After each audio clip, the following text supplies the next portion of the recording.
Chapter 9:15. The mentor, who once accidentally led Ilya onto the path of a magical girl, Rin and Osaka. Ishtar's face was exactly the same as Rin and Osaka's face, and similarly, Ishtar also retained Rin and Osaka's slightly regrettable breasts, just slightly. But to Wu Ming's surprise, after Mashu reminded him, Ishtar showed a hint of shyness and embarrassment. He didn't know if it was because of the existence in Ishtar's body, but after Mashu reminded him, Ishtar showed a shy and embarrassed look. Shocked. Ishtar actually blushed out of shyness?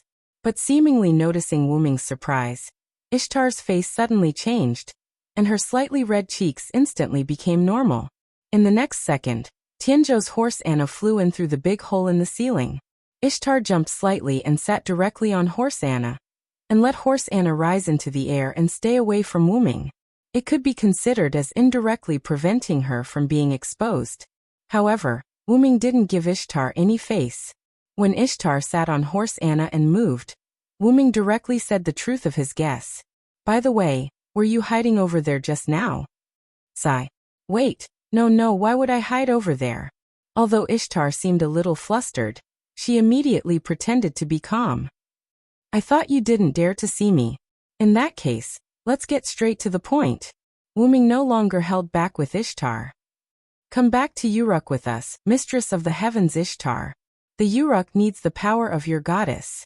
Wu Ming stretched out his right hand to Ishtar, who was flying high in the sky and bathed in the sun, and very simply and violently pulled her to his side. This made Gadotsi, Matthew, and even Merlin dumbfounded. Even Roman and Leonardo da Vinci, who were monitoring in Chaldea, were taken aback by Wu Ming's sudden invitation. Vilo Senpai, goddess Ishtar wouldn't agree. In the end, Matthew raised a question. Both sides were clearly standing on opposite sides, so why did Wu Ming still ask such a question that would definitely be rejected? Not only Matthew, but Gadotsi also didn't understand. Why wouldn't she agree? Ishtar never said that she wouldn't return to Uruk with us. Everyone was stunned. Carefully recalling Ishtar's words, it seemed that it was indeed as Wu Ming said. Ishtar never said that she wouldn't return to Uruk. She only said that she wouldn't sign a temporary contract with Gadotsi. Ishtar, who was also stunned by Wu Ming's sudden invitation, also recovered at this moment. Ishtar was also surprised by Wu Ming's approach, but after carefully recalling, she really didn't say that she wouldn't return to Uruk. In other words, there was still a chance for things to turn around. Yes, Ishtar was a little happy, but she couldn't help it because Wu Ming was here. Ishtar was indeed hiding just now. She knew that if there were only a few people in Chaldea, Ishtar wouldn't have to care about their expressions at all, and could do whatever she wanted. However, Wu Ming just had to come with her. When she returned to her palace, she heard a loud noise and felt a strong magic power. It was undoubtedly Wu Ming's magic power. And Ishtar always felt that Wu Ming was stronger than before. Ishtar knew that she couldn't beat Wu Ming. Without her father's protection, Ishtar would definitely be hung up and beaten by Wu Ming. In the end, she would be shipped back to Uruk and forced to sign a contract with that human girl. Even worse, Ishtar would be forced to become Gold Twinkle's subordinate and act according to his orders. This was something she didn't want to encounter in any case. However, she couldn't compromise just like that. Sign a contract with a human master, and then go back to work for Gold Twinkle? What a joke. And for some reason, Ishtar felt like she couldn't raise her head in front of Wu Ming. Just like most human beings, like a child meeting their parents, or a student meeting their teacher, Ishtar realized that she had a natural fear of Wu Ming for some reason. That was why when she faced Wu Ming before, no matter how angry she was, Wu Ming lectured her. Or when she saw Wu Ming get angry, she was like a deflated balloon. She could only blame it on the after effects of being bullied by Wu Ming in the past. That was why Ishtar was thinking when she hid. If she couldn't do it, she would just run away. It had to be said that Wu Ming guessed Ishtar's thoughts. It felt like, the person who knows you best is not your friend, but your enemy. Wu Ming was afraid that if they spent too much time on the road, Ishtar would run away after letting her imagination run wild. So Wu Ming directly flew up with Gadotsi and the others. Anyway, it wasn't like Ishtar hadn't done this kind of thing before, and for her, it wasn't something to be embarrassed about. From the looks of it, it was also because Wu-Ming and the others came a little too quickly that Ishtar didn't have time to run away. She had no choice but to face them with force. Ishtar, I can take a step back. You don't have to sign a contract with our master, and you don't have to be Gil's servant. You only have to cooperate with us to deal with the monsters. This is already the greatest respect we can give to you as a goddess. Since Ishtar refused to sign a temporary contract, Wu-Ming would just cancel this condition. As for the content of the second condition, it was even easier to understand.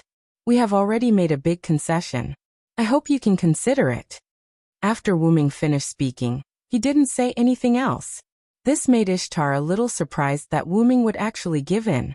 According to Ishtar's understanding of Wu-Ming, in this kind of situation where the gods disappeared and she did something slightly out of line, Wu-Ming should directly attack her. She really couldn't beat Wu-Ming, and there was no other way except to run away. However, according to Ishtar's understanding, before Wu-Ming and the others came, she could still run away. But now, she probably couldn't run away. It was because she couldn't run away that Ishtar forced herself to meet Wu-Ming and the others. However, Ishtar didn't expect that Wu-Ming would actually choose to take a step back and discuss with her. This made Ishtar, who was originally a little nervous, feel a little proud. It was really just a little, and a little. I didn't expect that one day, Hyunryong Sama would also bow to me. Very good. As Ishtar spoke, her face revealed a smile that she thought was perfect. However, this smile in front of Gadatsi and the others was like a blooming flower. Then what do you think? Air. Wu-Ming's entire face darkened, only his red eyes emitting a deeper red light. He had indeed taken a step back, but when he saw Ishtar's complacent look, he was still displeased. Ishtar was shocked by Wu-Ming's expression, but at the same time, she understood one thing. Wu-Ming's concession wasn't a compromise. It was just giving her face or giving her a choice. It wasn't giving her a chance to take a yard after taking an inch. Chapter 9:16. Well, since you are begging me, I can consider it. Although Ishtar's tone was quite weak when she said this. I originally wanted to use force against you, but for some reason, I gave up on this idea. Then, Wu-Ming looked back at Merlin. That one is here. As soon as Wu-Ming spoke, Merlin knew what Wu-Ming was talking about. Indeed, they have arrived. Merlin nodded. Then Merlin turned and walked toward the passage behind him. I will go and block them for a while. You guys discuss as soon as possible. As Merlin spoke, his figure disappeared. Assassin, where did Merlin go? After watching Merlin leave, Gadatsi immediately looked at Wu-Ming. I will keep you in suspense.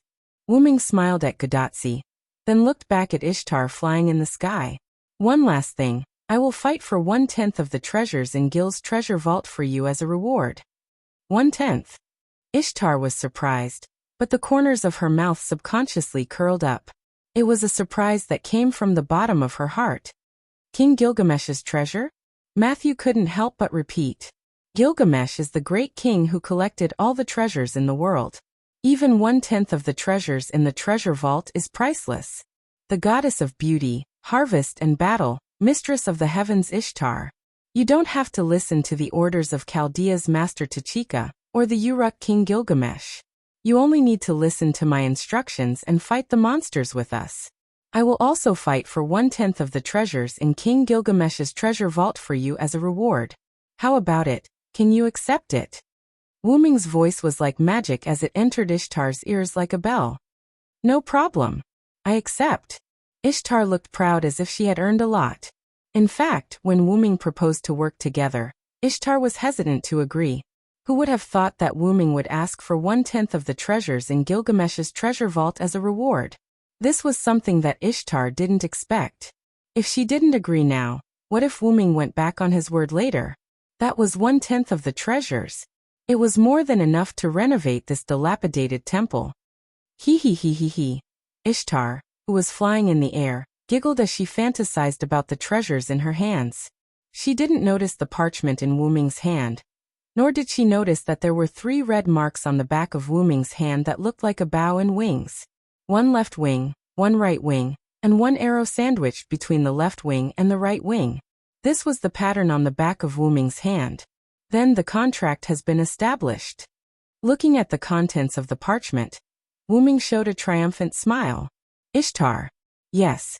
However, Ishtar, who subconsciously answered Wu Ming, was stunned. What's going on? Ishtar found that she couldn't control herself and answered Wu Ming's words, and her body seemed to be affected as well. She couldn't move like a machine waiting for orders. No matter how stupid Ishtar was, she realized that something was wrong at this moment. Coincidentally, Ishtar saw the command seal, flashing with scarlet light on the back of Wu Ming's hand. That's command seal. How is that possible? Let's not talk about how she became his servant. She clearly had an A-level magic pair. Ishtar's mind was in a mess. Ishtar's A-level magic pair didn't have any effect on Ishtar's magic, and it didn't help her resist the command at all. Ishtar, help Merlin destroy the attacking demonic beasts. Remember, even if you let the demonic beasts escape, you can't let the demonic beast commander escape. You are allowed to use your noble phantoms. Go. The left wing of the command seal on Wu Ming's hand glowed. And at the same time, Ishtar felt that there was an unimaginable amount of magic in her body. Yes. Ishtar was forced to answer, and she flew out of the big hole in the ceiling with Skyboat Horse Anna. Damn Hyunryong. Just you wait. Ishtar was obviously crying in the end. In the end, Ishtar was bullied by Wu Ming and cried. That stupid goddess is still so easy to deal with. Wu Ming looked at the command seal on the back of his hand, and he was in a good mood. That. Villo Sr. Matthew was at a loss, and Gadotsi was even more serious. She was shocked. Assassin. What the hell is going on? This sentence contained a lot of questions. For example, why did Wu Ming have a command seal? Why did Ishtar suddenly sign a master-slave contract with Wu Ming? Why didn't Ishtar have the slightest ability to resist? One of my powers is to sign a contract with others. I used a word game to successfully make Ishtar sign a contract with me. Wu Ming's power was one of the 12 incarnations, the dependent incarnation, which had the ability to sign a contract with others and make them his dependent. Although the parchment was similar to the organizer's authority, it was only similar. It was not the organizer's authority, but the proof of Wu Ming's dependent contract. The organizer's authority could only be used in the world of the box court, and it would lose its effectiveness after leaving the box court. And if it could be used outside the box court, wouldn't it be invincible? As for this, Wu Ming raised his hand and showed the remaining 2 command seals to Gadotsi and Matthew. This is just a simple magic crystal, not a command seal. Wu Ming's command and restraint on Ishtar were the influence of the dependent incarnation, not the contract between the master and the servant. The dependent contract was deeply ingrained in one's bones, so Ishtar's magic power would not work at all, even if her magic power was X. The magic crystal was like the house's anti-theft system, and the command seal was like the thief's theft method. The anti-theft system could naturally play a certain role in the thief's theft method. However, the contract between Wu Ming and Ishtar was the product of Ishtar's consent. It was like Wu Ming got the key to the house from Ishtar. With the key, Wu Ming could naturally bypass the anti-theft system and enter Ishtar's house. Ishtar, who signed a word game contract with Wu Ming, would be directly under Wu Ming's control, and would not have any effect on magic at all. And these 3 command seal marks were just the magic crystals that Wu Ming used to support Ishtar. It could be said that they had nothing to do with the command seal. And Wu Ming used such a magic crystal only because Wu Ming wanted Ishtar to directly use the noble phantasm when her magic was saturated. Boom! Chapter 917. The violent explosion shook the entire Abyss mountain. Bits of stone fell from Ishtar's palace onto Wu Ming, Gadotsi and Matthew. What was that sound? Gadotsi and Matthew both looked in the direction of the explosion. It's probably Ishtar releasing her noble phantasm. Through the contract, Wu Ming could feel the rapid depletion of the mana in Ishtar's body. He guessed that Ishtar had most likely released her noble phantasm. By the way, Senior Villo, how did you know that the demonic beasts would appear here? Matthew was quite puzzled. This was an area with continuous mountains. The demonic beasts would not be able to advance from here. I captured one of the demonic beast's commanders, Ulidim. Merlin used an illusion to obtain information from Ulidim's mind. We learned that the demonic beasts would advance from the mountainous areas in the southwest, near the Persian Gulf, and the mountainous areas in the northeast. Then, Wuming told the two of them his plan. The reason why Wuming brought Gadatsi and Matthew here to look for Ishtar was not only to recruit Ishtar, but also one of the reasons why Wuming came here. He had already killed the demonic beast's commander, Ulidim, who was preparing to attack from the mountainous areas in the southwest. In addition, there was the Quetzalcoatl in the south. As for the southwest, Wuming could relax, but there was no one in the mountainous areas in the northeast. So Wuming thought of Ishtar, who was still a lone follower. Not only could he get Ishtar to join them, but he could also deal with the demonic beasts that were advancing from here. It was simply killing two birds with one stone. The reason why Wuming changed his mind about using force against Ishtar was entirely because Wuming's mental strength had detected a large number of demonic beasts approaching. The reason why Merlin gave Wuming the confirmation of the demonic beast's arrival was that Merlin had already set up a magic spell nearby to detect the demonic beast's attack. When did he set it up? Of course, it was when Wuming brought Gadatsi and Matthew straight to Ishtar's palace. The reason why he did not bring Merlin was partly because Wuming could not bring 3 people with him. Another reason was to let Merlin set up a detection spell. Although Merlin often complained that he would bite his tongue while chanting spells, he was still a magician after all. Naturally, he could do that. Due to the unexpected arrival of the magical beasts and the fact that Ishtar's matter had not been settled yet, Merlin decided to use his hallucinating spell to stop the magical beasts for now. Therefore, after Wuming tricked Ishtar into signing the contract, Wuming immediately sent Ishtar to support Merlin. The reason why he used a magical crystal on Ishtar was so that Ishtar could use her noble phantasm directly. Because Ishtar had killed Abyss Mountain, there was no sign of life at all. There was no need to consider whether it would affect the innocent. Ishtar could use her noble phantasm without any worries.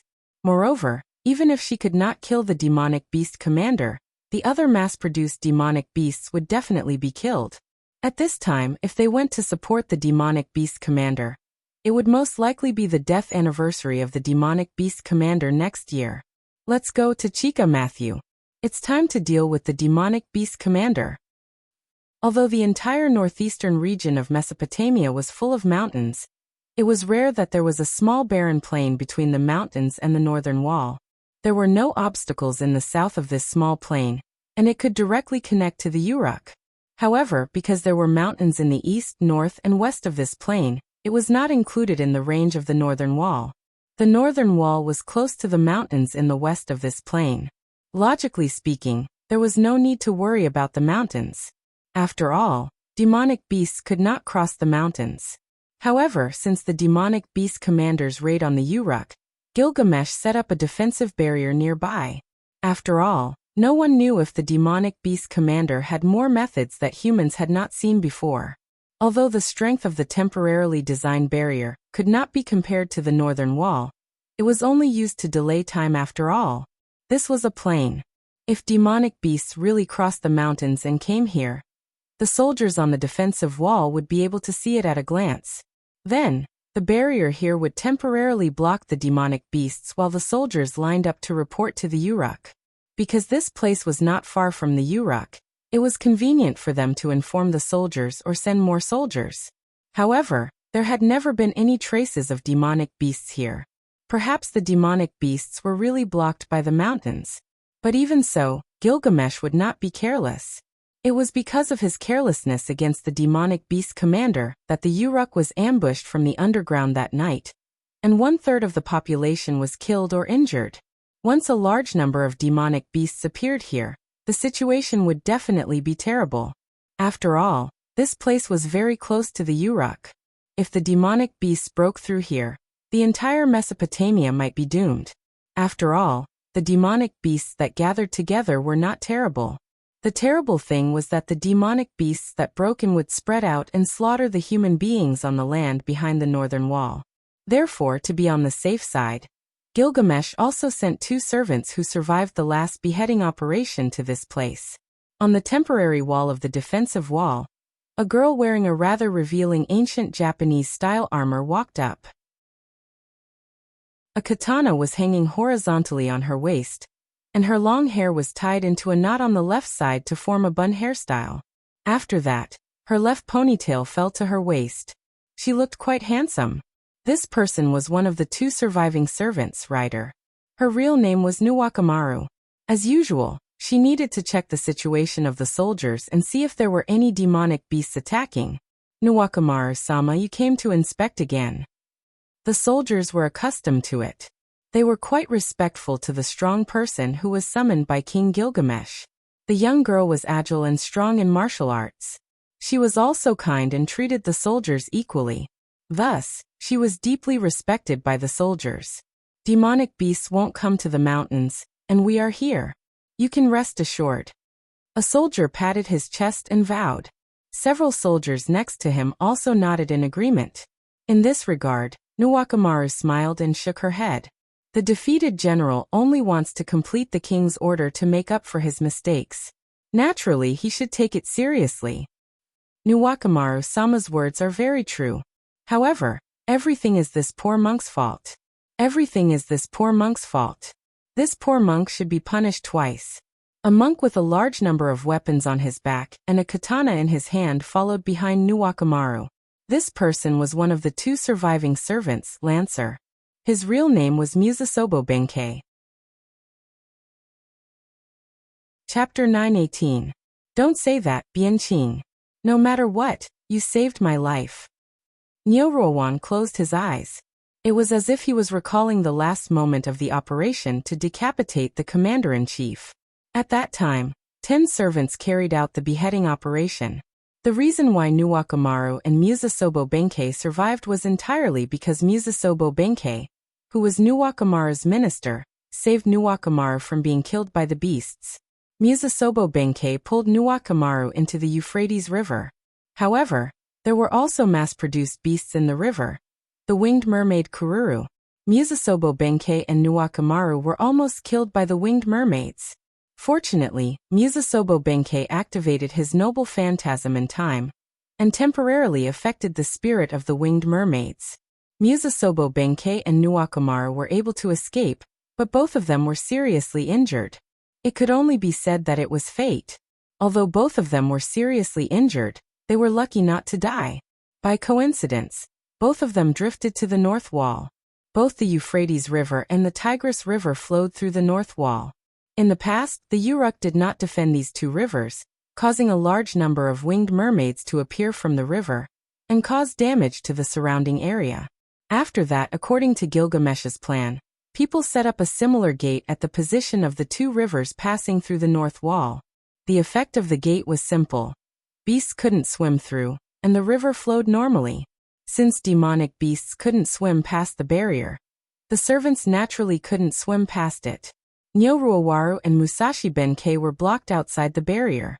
They happened to be discovered by the daily maintenance inspection personnel, and were rescued. They were the only 2 servants who returned to Uruk alive. If Musasobo Benkei didn't pull Nuwakamaru into the river at that time, perhaps both of them would be buried in different groups of beasts like the other 8 servants who participated in the beheading operation. No, Lord Nyoruowaru. Chieching of Musashigeru seemed to have something else he wanted to hide as he stammered. However, before Musasobo Benkei finished hesitating, on the wall of the stronghold, a soldier with sharp eyes suddenly saw a large cloud of dust on the plain in front of them. What's that? Many of the soldiers climbed to the top of the stronghold's walls to take a look. Even Nyoruowaru did not listen to the hesitant words of Takeshige. Instead, he jumped onto the battlements of the tower and squatted down. Because of his clothes, Nyoruowaru's seductive figure looked in the direction where the soldiers were looking. Nuwakamaru, whose eyesight was much better than many soldiers, instantly saw what was coming toward them along with the dust. That's beasts. Thousands or even more red-furred lion-like magical beasts were mixed in the smoke and dust, charging towards them like a flash flood. It was a rather impactful sight. It's the mass-produced Yugur. Nuwakamaru's eyes sharpened, and he instantly felt that something was wrong. He could only say that it was all thanks to King Gilgamesh and military advisor Juga's foresight. They had predicted that there would be beasts coming from here, and set up the stronghold in advance. Otherwise, with so many beasts rushing over, without any defensive facilities, this place would definitely become the beasts' attack point, and they would destroy the entire Mesopotamia. Diqing immediately returned to the Uruk and report the situation here to King Gilgamesh, and ask for backup. Nuwakamaru immediately jumped down from the high platform, and went to Musasobo Benkei. Yes, Sir Nuwakamaru. Although Musasobo Benkei was a little hesitant, he immediately agreed. As for the reason why Nuwakamaru did not let the soldiers report to the Uruk, but let Musasobo Benkei do it, it was entirely because the strength of the servants was much stronger than the human soldiers. This was indeed the gods' era, and the humans here were indeed much stronger than the modern humans. Their physical fitness was obviously different, but the servants were still stronger than the humans here. Therefore, it was the best choice to let one servant go to the Uruk to report, and the other servant to command the soldiers to resist the beasts. Gilgamesh let Nuwakamaru and Musasobo Benkei come together to guard this place. Although one less servant may lead to a decrease in combat power, it was better to be able to bring reinforcements faster than anything else. This was a war between humans and beasts, and the overall situation must be taken into account. Musasobo Benkei immediately set off. He did not need anything like a mount. The legs of a servant were the best means of transportation. Although Musasobo Benkei's dexterity was only C rank, but even a C rank's dexterity was much better than a human's. In addition, his durability had reached B+ rank. Musasobo Benkei could run all the way to the Uruk at high speed. Watching Musasobo Benkei leave, Nuwakamaru also pulled out the famed sword on his waist. Everyone, prepare to defend. Let these beasts see how powerful we are. Nuwakamaru was her nickname. Her real name was Minamoto Yashitsugu. She was a general of the Minamoto family. Since she was a general, it was easy for her to command the soldiers. Although there were only a few of them, the soldiers still made a deafening sound. The soldiers began to defend themselves. Some soldiers set up spears in the gaps of the walls, while others set up bows and arrows in the concave battlements on the walls. Everyone was waiting for the magic beasts to approach, ready to attack at any time. Nuwakamaru held the famed sword Bo LV, and was ready to attack. She was ready to jump down when the beasts approached, and use the Uruk as a springboard to cast her noble phantasm. Since the beasts can cross the mountain, there must be a commander commanding them from the back. Nuwakamaru gathered magic in her eyes, and tried to look at the back of the army of beasts that was covered by the smoke. A lion-headed man was walking upright on the plain under the cover of the smoke. Just one. Nuwakamaru's mouth curved, and her face was a little twisted. Since she had found the commander of the beasts, what Nuwakamaru needed to do was to take the head of the commander. Moreover, she was not afraid of just one commander. With so many beasts around her as a springboard, even if she could not kill the commander of the beasts, the original Uruk, she was confident that she would not be forced to retreat here. However, things were not as simple as Nuwakamaru thought. Amidst this horde of magical beasts, red three-headed snakes that were as thick as small pythons appeared one after another on Wudgel's body. They were brought along by Wudgel as he charged towards the stronghold. Gradually, the entire horde of magical beasts became a horde of magical beasts mixed with lions and snakes. Chapter 919. Is that a Musumafu? There are so many of them. Damn it. Because the group of demonic beasts was approaching, many soldiers saw the red three-headed snake wrapped around each Yugur. As early as 3 months ago, Gilgamesh released a notice about the types of demonic beasts, including the name, physical characteristics, degree of difficulty, number of appearance, and other information. So everyone knew the names of these demonic beasts. In an instant, it could be said that it caused a commotion. This kind of mass-produced Musumafu was extremely difficult to deal with, especially in this kind of offensive and defensive battle. These three-headed snakes could easily break through the human defense, through the gaps of the guns, and cause damage to the human, and disrupt the human formation. Because the number of Musumafu was very small before, Its impact was not as big as other demonic beasts. Therefore, so far, the Uruk side had not made effective defensive measures against it. They could only shrink the gap of the guns to the extent that it would not affect the guns. However, these mass-produced Musumafu could still get through. As if they were constantly evolving, their size was also shrinking. The gap of the guns could not be too small, or it would affect the performance of the guns, and these Musumafu's size at the moment just happened to be able to get through such a gap, and there were so many of them. More than one demonic beast commander. Nuwakimaru could not help but sigh. Because every demonic beast had a prototype, every mass-produced demonic beast would only listen to the orders of the prototype demonic beast commander, unless the prototype demonic beast, that is, the demonic beast commander, died. Since so many mass-produced Musumafu appeared here, that is to say the prototype Musumafu, one of the demonic beast commanders, also came here. If it was only Yugur, Nuwakimaru could deal with it, and even have the opportunity to kill it. During the beheading operation, Shi Musasobo Benkei and another servant were responsible for the demonic beast commander was the prototype Yugur. Unfortunately, the strength of the prototype Yugur was beyond their expectations, and the other servant died directly. If it were not for Musasobo Benkei risking his life to save her, Nuwakimaru would definitely die under the claws and fangs of the Yugur. Nuwakimaru's mission failed. Before Nuwakimaru said in front of the soldiers to make up for the mistakes, referring to the mistakes of the mission failure. Moreover, escaping death was not without any benefits. At least after the last test, Nuwakimaru had figured out the strength of the demonic beast commander, prototype Yugur. Even if Yugur was a mythical beast, it was not out of the category of living creatures. So, as long as the head of the prototype Yugur was cut off, the prototype Yugur would definitely die. Nuwakimaru, who was holding Bolu, was sure that the mass-produced Yugur demonic beasts were used as a springboard to cast his noble phantasm. After being strengthened by the noble phantasm, if Bolu's attack hit the neck of the prototype Yugur, it would definitely be cut off. Therefore, when Nuwakimaru saw that the opponent's demonic beast commander was only Yugur, he was so happy that he almost became evil. However, this time the opponent did not have one demonic beast commander, but two. Although the prototype Musumafu was nowhere to be seen, the other party must be lying in ambush somewhere. Sure enough, the beheading operation made the demonic beast commanders have a sense of crisis. As a result, two demonic beast commanders are now acting together. Nuwakimaru was rather melancholy as he pondered. At present they could not retreat, and they could not block the attack. Looking at the soldiers around him who had lost their morale, Nuwakimaru made a decision. Since they could not advance or retreat, they might as well cut off all means of retreat. Even if there's another demonic beast commander hiding in the dark, I'll still chop off Yugur's lion head. Nuwakimaru shouted angrily and jumped down from the stronghold.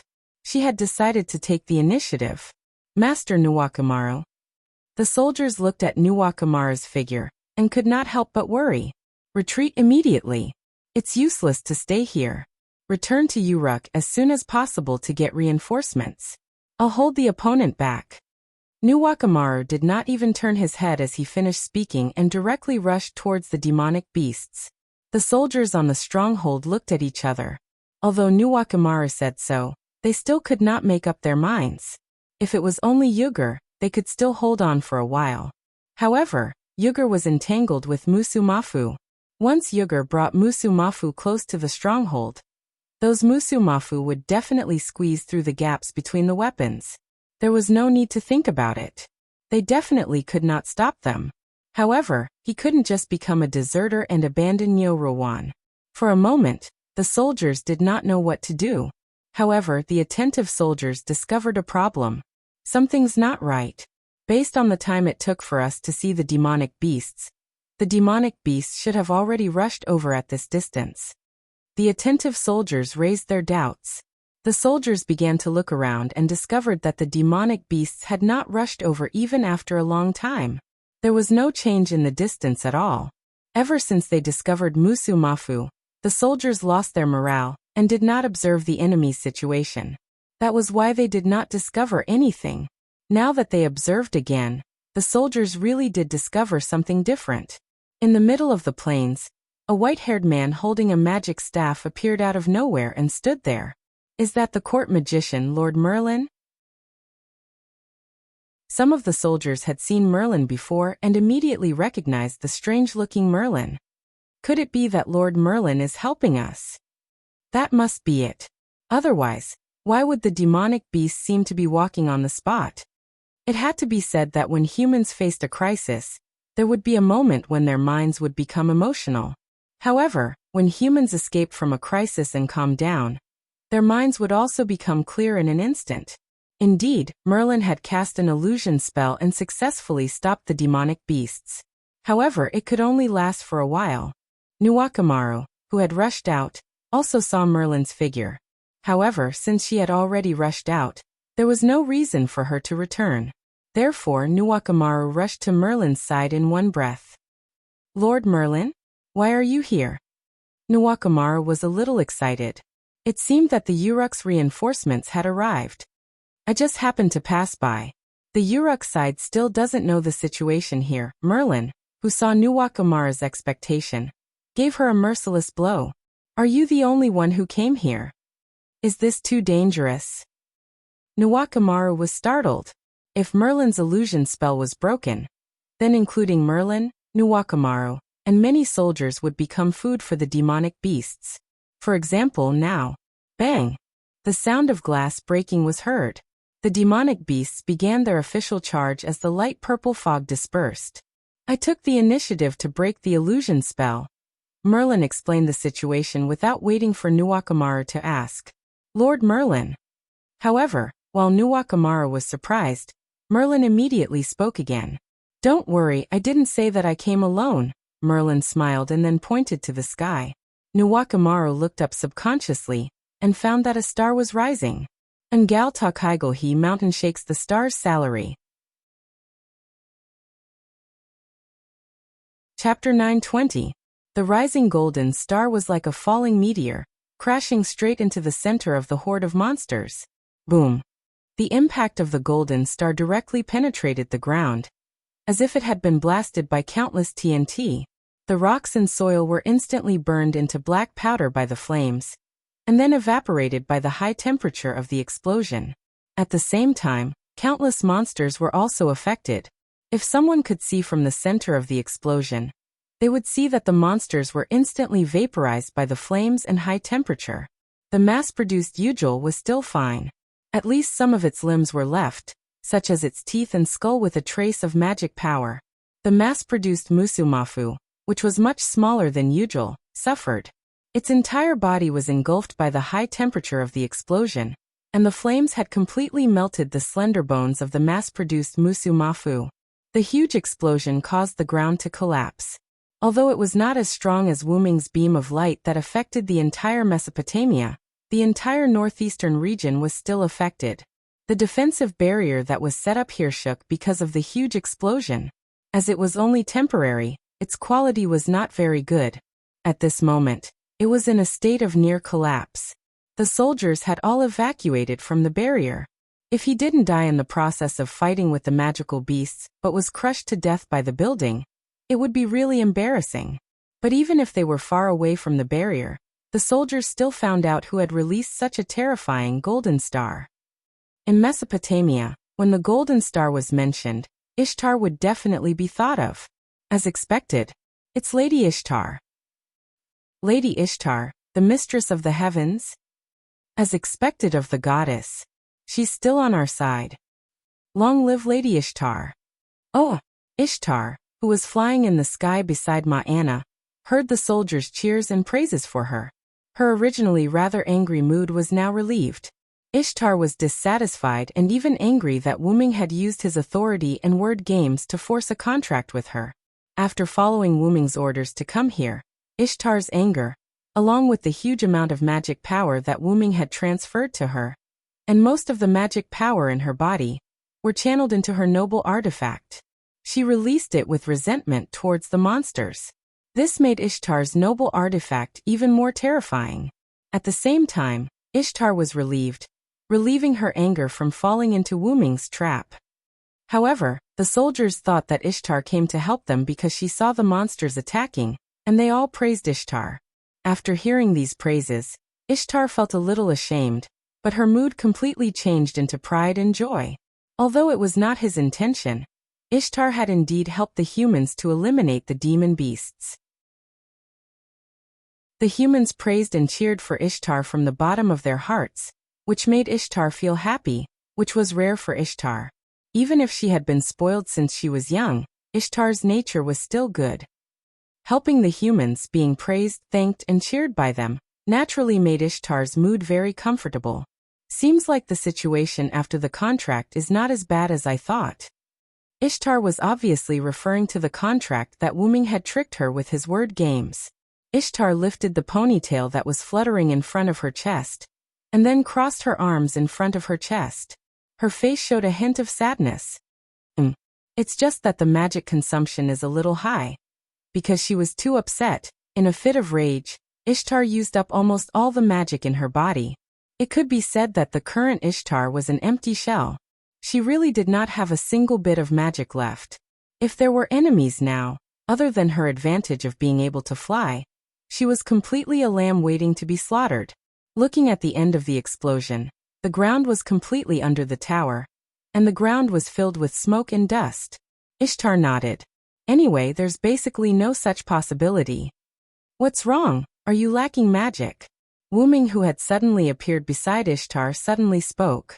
Frightened, Ishtar hurriedly controlled the heavenly ship's horse, Anna, to retreat a distance away. When did you come over? Just now. Wuming replied very calmly, and then raised his hand again. The magic crystal on the right wing suddenly disappeared, and a large amount of magic was instantly replenished in Ishtar's body. Looking at Ishtar's dazed face, Wuming smiled. By the way, how does it feel to help a human? It feels pretty good. Although Ishtar still had a lot of resentment towards Wuming, she was already unable to be unyielding towards him. Because of Wuming, she was praised by the soldiers and received Wuming's magic. At this moment, Ishtar was even weaker than before. You can easily receive the praise of a human, and most importantly, you're very happy yourself. Why do you have to be a high and mighty and lawless goddess? Probably because of the fusion with Rin and Osaka. Compared to the original Ishtar, the current Ishtar was more reasonable, so Wuming began to reason with Ishtar. I don't want that. What I need is to be high and mighty. Humans only need to give me gems, I don't need their praise. However, these words were full of arrogance. Not only that, but Ishtar's actions were also full of arrogance. Ishtar once again crossed her arms and turned her head to the side to hide her blushing cheeks. Although the previous Ishtar was a little arrogant now, she was more influenced by Rin and Osaka's arrogance. In this regard, Wuming did not say anything more. Instead, he looked at her quietly. Ishtar was indeed used to being arrogant, but even the most mischievous child would want to be a good child one day. However, after being labeled as a mischievous child in the eyes of others, Ishtar couldn't be more obedient even if she wanted to. Since that was the case, she might as well continue to be a mischievous child. This was why Ishtar became more and more unruly. And today Wuming forced Ishtar to be a good child for once. And he even let Ishtar taste the sweetness of it. This to Ishtar, indeed, was not a bad feeling. Looking at the human soldiers who were cheering for Ishtar in the distance, Ishtar extended her hand to Wuming. Okay, today I, Ishtar, will temporarily recognize you, Hyunryong. You will serve me as my temporary master. Chapter 921. I'm glad that you're willing to turn over a new leaf, Ishtar. Your father will be happy if he knows about this. Wuming reached out his hand to grab Ishtar's soft hand, but Ishtar immediately broke free and slapped Wuming's hand in the face. I regret it. Can I cancel the contract? Ishtar was dissatisfied with Wuming's tone as if he was talking to a child. Wuming just smiled. It was obvious that Ishtar was being arrogant again. Come to think of it, Ishtar, your noble phantasm is really terrifying. Wuming said as he looked at the ground that was still collapsing.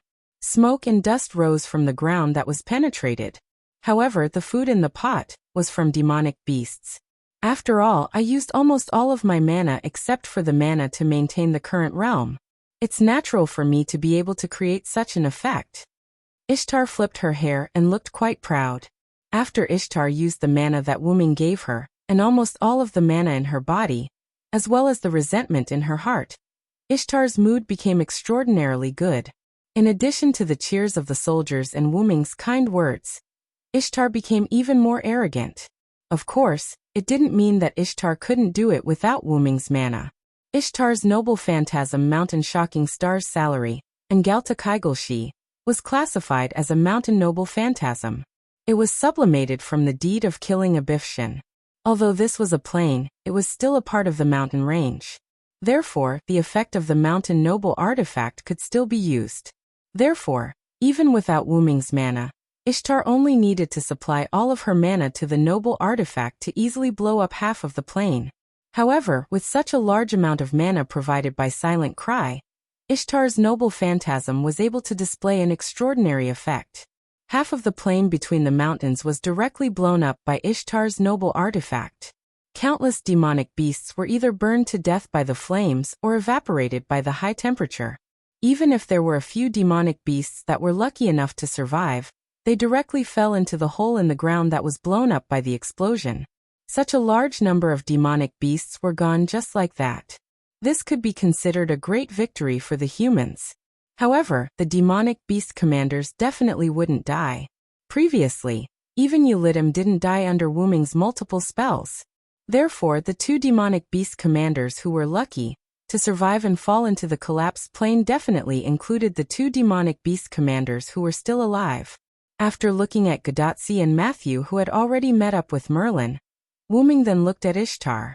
Ishtar, do you dare to gamble with me?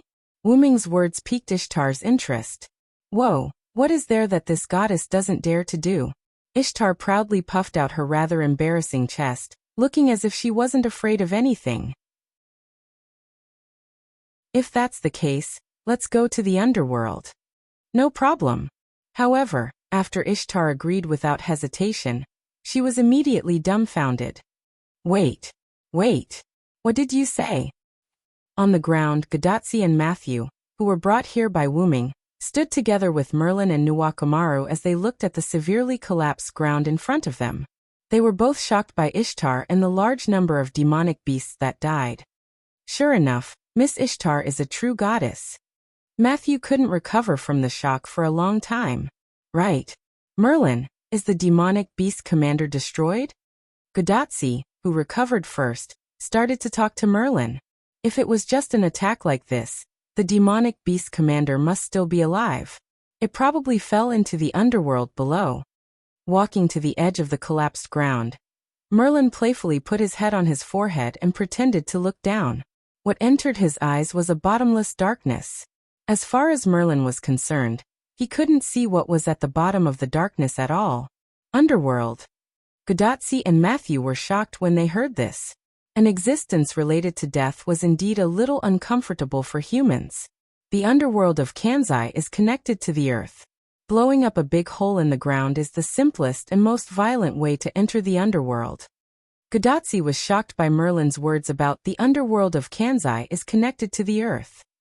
However, Matthew was quite concerned about another matter. Mr. Merlin, this should be the end of the Kanzai when the gods disappeared. Does the underworld still exist? Logically speaking, as the Kanzai faded away and the gods gradually disappeared, the underworld should have also dissipated and become non-existent. Therefore, Matthew was puzzled by Merlin's words about the demonic beast commander falling into the underworld.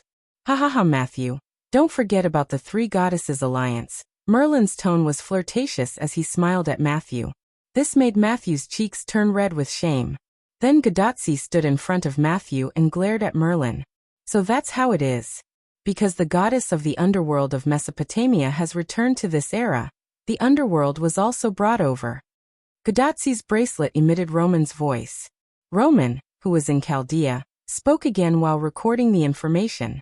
But is it really so easy to enter the underworld?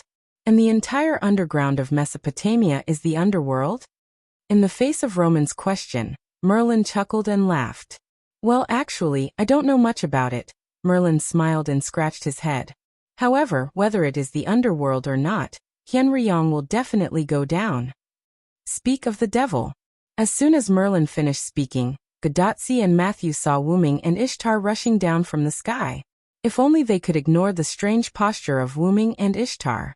They saw Wuming pulling one of Ishtar's feet and flying down.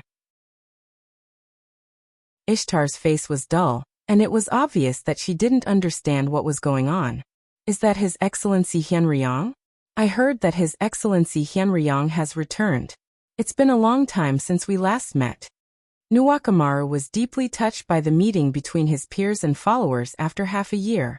Half a year ago, Wuming appeared in Uruk one step ahead of them. However, before they could get along and communicate, Wuming left.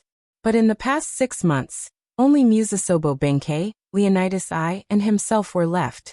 However, Nuwakamaru's question was not answered by Wuming, because Wuming pulled Ishtar and flew straight into the bottomless plain in front of everyone. Chapter 922. That. Is it really okay for Ms. Ishtar to go to the underworld? Matthew, who had read Mesopotamia's mythology, knew very well that Ishtar arrogantly entered the underworld and was killed by the goddess of the underworld. As a servant, the inheritance of being killed by the goddess of the underworld may cause the underworld to impose some restrictions on Ishtar. However, before anyone could answer Matthew's question, Ishtar's miserable scream came from the collapsed crater. No. Everyone looked at each other and smiled awkwardly. It turned out that Ishtar was forced by Wuming. At this moment, Gadotsi suddenly realized a problem.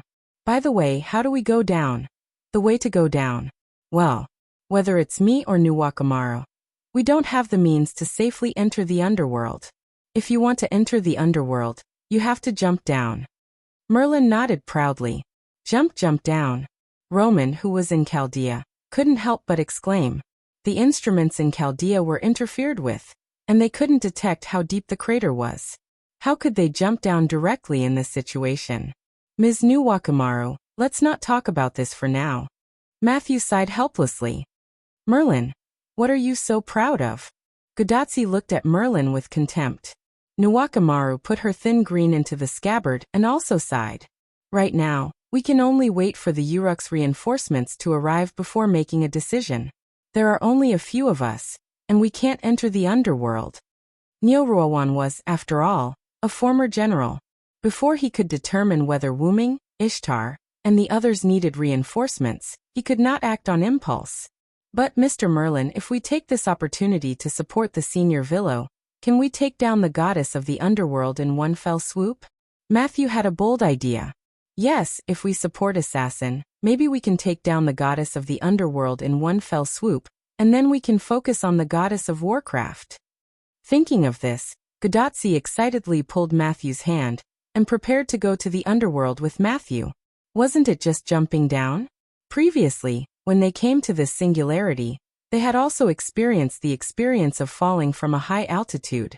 It was a new experience after all. However, Merlin blocked their way with his staff. It's not that easy. You two listen to me first. Merlin denied Gadotsi's suggestion.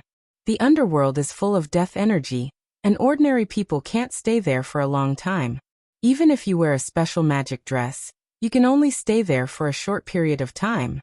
Besides, Nuwakamaru and I can't help. At most, we'll be a burden to the Villo. He already has Ishtar, and we don't need to send a few more burdens to burden him. Merlin became serious. Legend has it that in the underworld of the Mesopotamia, the goddess of the underworld, Ereshkigal, is the ruler of everything in the underworld. Any god in the underworld will be restricted by the underworld, and their divinity will be suppressed, making them powerless. Without divinity, they probably won't be weakened or suppressed, but if they aren't alive, I'm afraid they won't be able to exert their power.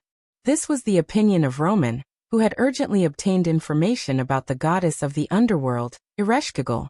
That was why Merlin said that he couldn't help. Wait a minute. Won't Ishtar and Assassin be in danger?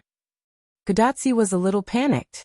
Ishtar was killed by the goddess of the underworld, and Wuming was a god in the Mesopotamia, Uruk Henryong. His divinity must be high, and Wu Ming's current identity was a servant, not a living being. In that case, after entering the underworld, wouldn't they become the lambs to be slaughtered by Ereshkigal? But even if they are alive, there are still risks. Although the goddess of the underworld, Ereshkigal, can't leave the underworld, as long as she is in the underworld, she can enjoy the authority of the underworld. This is the most powerful ability of the goddess of the underworld. Even if she faces a living being who can ignore the restrictions of the underworld, Ereshkigal won't be at a disadvantage. In short, if it's as recorded in the myths, the goddess of the underworld, Ereshkigal, is an invincible existence in the underworld. In the end, Roman added. In other words, only the living and I can ignore the suppression of the underworld's authority and cause harm to Ereshkigal. Matthew nodded. If that's the case, can't we enter the underworld to support them? Gudatsi suggested. However, Merlin shook his head again. Tachika, how can you be sure that you and Matthew will encounter the Villo first and not Ereshkigal? If it's just Matthew and Ereshkigal fighting alone, although the chances of winning are not zero, it's not high either. Also, don't forget that the two demonic beast commanders also fell into the underworld together. Merlin's words were like the last straw that broke the camel's back. Gudatsi didn't know what to say. At this time, Nuwakamaru, who had been quiet for a while, spoke. If it's only you and Matthew, if you encounter any one of them, even if Sir Matthew's shield can defend against the opponent's attack, it's only a matter of time before you lose. After all, the demonic beast commanders don't just have pure strength. And if you encounter both of them at the same time. Although Nuwakamaru didn't continue to speak, the result was inevitable death. As a surviving servant of the beheading operation, it can be said that I have a deeper understanding of the demonic beast commanders than you. Let's not talk about the lion-headed Wugger. The other demonic beast commander, Musamafu, is not an ordinary person. It's not an existence that a servant can face alone. After Nuwakamaru finished speaking, he walked directly toward the almost collapsed defensive barrier. I'm going to organize the soldiers and wait for the arrival of the Uruks people before making a decision, and I believe that Sir Hyunryong will be fine. After Nuwakamaru finished speaking and left, whether it was Gudatsi, Matthew, Roman, or Merlin, they didn't speak anymore, as if they were giving Gudatsi time to think. After a moment, Merlin opened his mouth. I'm also very worried about the Villo. After all, he is my close friend. However, worrying about him is useless. For now, we can only believe in the Villo. You must know that the Villo took the initiative to enter the underworld. Since he took the initiative to enter the underworld, then the Villo certainly won't make such a low-level mistake. Indeed, in the case of knowing that there is a tiger in the mountain, only those who had a card up their sleeves would do something like going to the tiger's mountain. Otherwise, it would be a waste. Wu Ming was certainly not a person who would do something for free. He must have his own considerations. I know, I'm just a little bit worried about Assassin. At that moment, Gudatsi also recovered. Since it was already like this at this stage, then they should believe and wait. Chapter 923. Deep Underground, in the Underworld. After Ishtar's noble phantasm caused the earth to shake, the entrance to the underworld was opened. Wu Ming brought Ishtar into the underworld. When they arrived at a path that looked like a stone bridge, Wu Ming let go of Ishtar's ankle and took a deep breath. As expected, the place is filled with the aura of death. Not only that, it was dark everywhere. Along the way, there were one or two cages that looked like spears with a floating blue flame. The entire underworld was filled with darkness and faint blue light. Ouch, ouch, ouch. Ishtar was lying there in pain. She struggled to get up and held her head as if she was having a headache. After Ishtar was brought into the underworld by Wu Ming in a rather rough way, she had bumped into many things along the way. Ishtar's head was the most injured. When Wu Ming let go of Ishtar, Ishtar's head hit the ground first. As expected, I shouldn't have trusted your perverted character. Ishtar rubbed her head as she stared at Wu Ming fiercely. As Wu Ming used to deal with Ishtar, he knew her very well. Not only that, Ishtar also had to deal with Wu Ming. Indirectly, Ishtar also had a good understanding of Wu Ming. Ishtar already knew that this guy was a perverted person. Now, Ishtar had a deeper impression of Wuming's perverted interests. "Ah, you despicable guy. You know that the underworld has a natural suppressive effect on the gods. Why did you bring me in?" Ishtar walked up to Wuming in a threatening manner, his eyes ferocious as he vented his grievances. "Because we need to chase after the magical beast commander." Wuming naturally turned his head, spread his hands, and shrugged his shoulders with a helpless look. "But why did you drag me in? Why don't you just come in yourself?" Ishtar hugged her head with both hands. Her eyes were empty, as if she was in the depths of hell, although the underworld was hell to Ishtar in a way. Cough cough. "I'm not feeling too well. Maybe it's because of the death aura in the underworld. That's all. I'm leaving now. You can deal with the matter of the beast commander yourself." To put it bluntly, Ishtar wanted to escape. However, Wuming would not let Ishtar escape. "Ishtar, help me kill the commander of the magical beasts and investigate the situation of the goddess of the underworld, Ereshkigal." Buzz. Ishtar's body glowed with a red light as if she was under a command spell. That was the embodiment of the coercive power of the dependent contract. "Yes. Yes." Ishtar, who was about to turn around and leave, turned around and answered with difficulty. "Oh, damn you, Hyenryong." After that, Ishtar knelt on the ground with her hands on the ground, and let out a sorrowful cry that moved even the underworld. Wuming's command from the dependent incarnation was different from the command spell. The command spell's command would be resisted to varying degrees depending on the details, the magic power of the servant, and other factors. The longer the command spell was delayed, the effect of the command spell would gradually weaken. Although the effect of the command spell could not completely disappear, in the end, the servant would be able to control the command spell to the extent that it would not affect them. However, Wuming's command came from the dependent incarnation. Wuming's ability to control his dependent was absolute. However, because Wuming and Ishtar signed a contract related to the magical beasts, Wuming could only use the magical beasts as the main command to forcibly control Ishtar. Under the influence of Wuming's command, the current Ishtar had no way to leave the underworld. Only by completing the command issued by Wuming, Ishtar could leave the underworld. Although it was somewhat inconvenient to use the command related to the magical beasts to control Ishtar, there was no other way. The existence of Wuming's dependent was basically voluntary. Only Ishtar was tricked by Wuming to sign a temporary contract. That was to say, the contract between the two would be completely lifted after the magical beasts were eliminated, and the goddess of magical beasts was defeated. It was basically impossible to make Ishtar sign a contract with Wuming from the bottom of her heart. If it was really possible to make Ishtar obediently sign a dependent contract from the bottom of her heart, then Ishtar would not be so naughty before. Although Wuming also considered setting a word trap to make Ishtar his dependent permanently, Wuming considered that the disadvantages of making Ishtar his dependent outweighed the advantages, so Wuming gave up on the idea. Although Ishtar was the mistress of the sky in Mesopotamia, and was a rather powerful goddess, she was also a willful fool. If Wuming really used a word game to trick Ishtar and make her his dependent, it would certainly solve the problem of Ishtar's willfulness once and for all. However, if Wuming really did that, it would probably be enough for Wuming to suffer.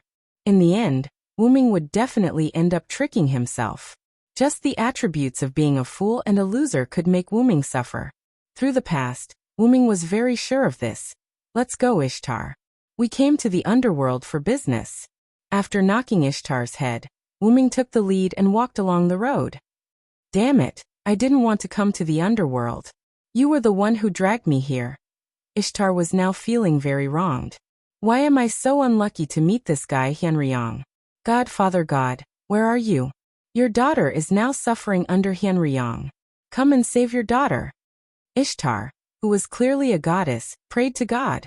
It was enough to see that Wuming was driving Ishtar crazy. "Your father once asked me to take good care of you, and now, I have a way to make you obedient." The way was of course referring to the dependent contract. Wuming turned around and looked at Ishtar, who was praying with her hands clasped together but was stunned by Wuming's words. "I will teach you well during this time, stupid goddess Ishtar." In the end, Wuming gave Ishtar a rather pleasant smile, but this smile was like the smile of the devil in Ishtar's eyes. At this moment, before Ishtar could look forward to the cruel future, the roar of a magical beast came into their ears. Wuming and Ishtar looked at each other. Both of their eyes were full of solemnity. Immediately, Wuming ran directly in the direction of the roar of the magical beast, and Ishtar had no time to look forward to the cruel future, and directly followed Wuming's footsteps. No matter what, dealing with the magical beast was the most important thing at the moment. Chapter 924. The one that roared must be the commander of the demonic beasts. There was no doubt about that. Not to mention that the mass-produced demonic beasts wouldn't be able to make such a loud roar. Even if there were some demonic beasts that weren't killed by Ishtar's noble phantasm, and fell directly from the ground to the underworld. At such a height, even if it was a strengthened mass-produced demonic beast, it would still be severely injured. Moreover, it would only be a serious injury and not a light one. Perhaps, only the demonic beast commanders with extremely strong physiques could fall to the underworld unscathed. Then, what did the uninjured magical beast commander encounter that caused him to let out such a bluffing roar filled with shock and panic? The answer was that the demonic beast commanders were attacked by the garrulous spirits. The roads in the underworld went from the top to the bottom. They were all stone bridges that were naturally formed in the underworld. The stone bridges intersected with each other and extended downwards like a maze. But apart from that, there were also places where a few stone bridges converged to form a platform in the underworld.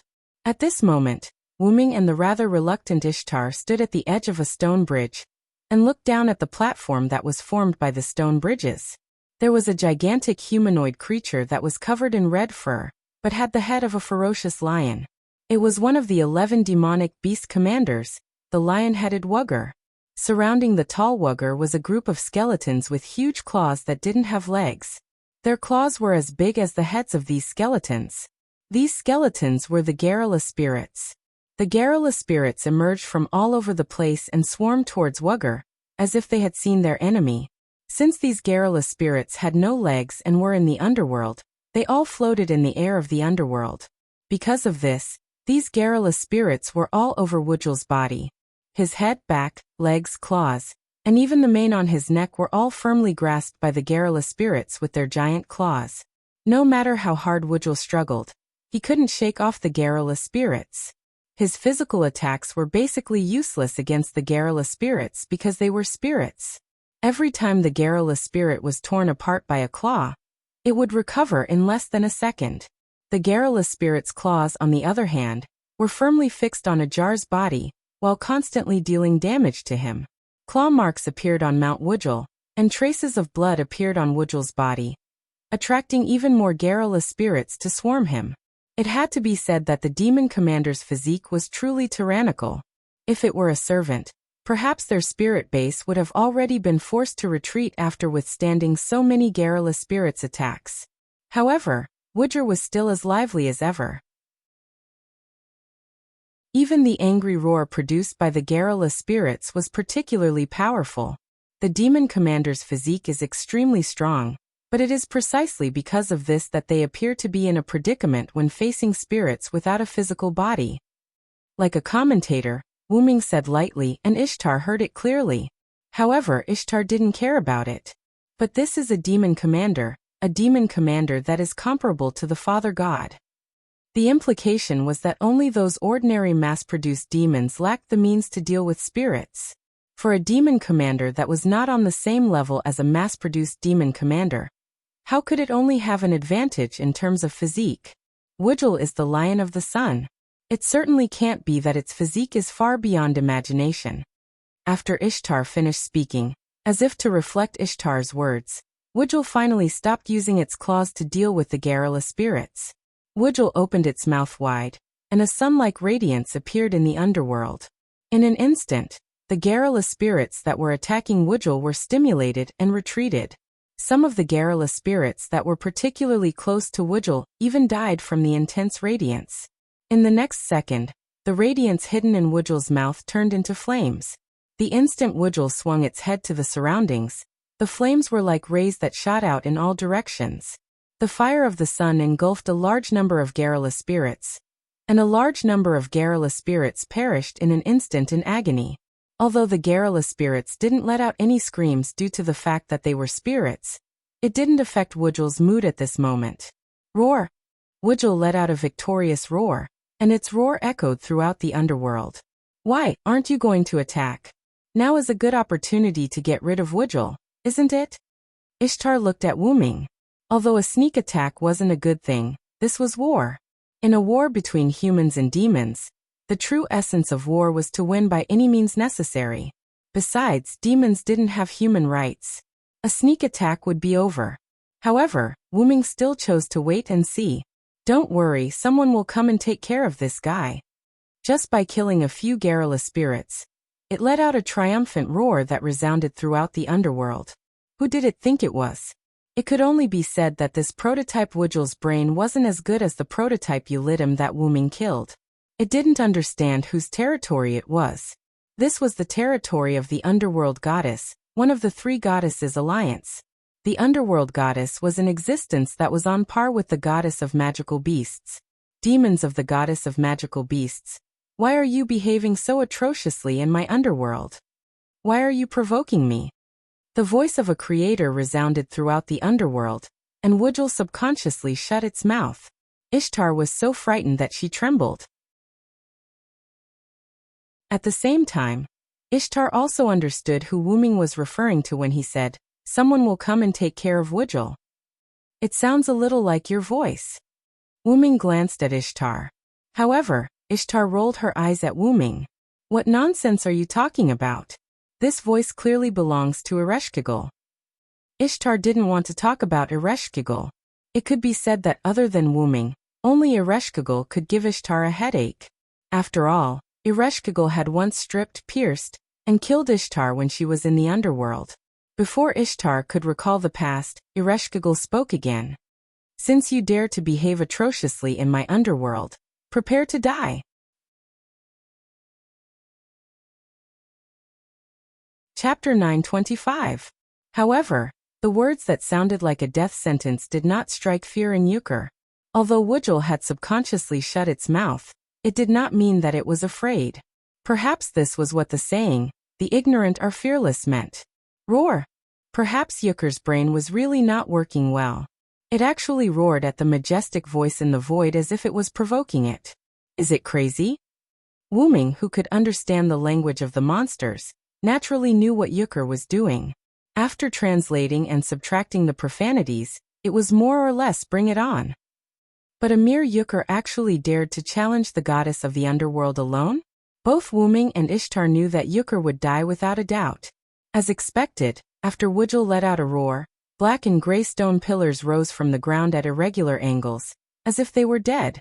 They firmly restrained Wudgel's limbs. Although the sudden restriction gave Wudger a fright, he did not show any signs of panic or any other emotions. Wudger actually used brute force to break the rock pillar into pieces. Roar! Euchre stomped on the rock pillars until they were crushed under its feet. Then it let out another roar of victory. This guy is definitely done for. Ishtar could not bear to look at the scene in front of him. To provoke Ereshkigal in such a manner, if the original Euchre was supposed to die, then perhaps even its soul would be shattered by Ereshkigal. As the other half of Ereshkigal and Ishtar's trip to the underworld, Ishtar understood Ereshkigal quite well. After Wuggal let out what he thought was a victorious roar, but it was actually a declaration before his death. More rock pillars rose from the ground and restrained Wuggal's body and limbs. However, after being restrained once again, Wudgel was still about to use his brute force to break free. At that moment, the rock pillars instantly exploded and were replaced by spears of light. At the same time, they replaced the rock pillars to restrain Wudgel's body even more. That's Ereshkigal's spear. Ishtar frowned at the scene as if she recalled something bad. However, the light spears were no different from the rock pillars to Euchre. It was just a matter of whether they looked good or not.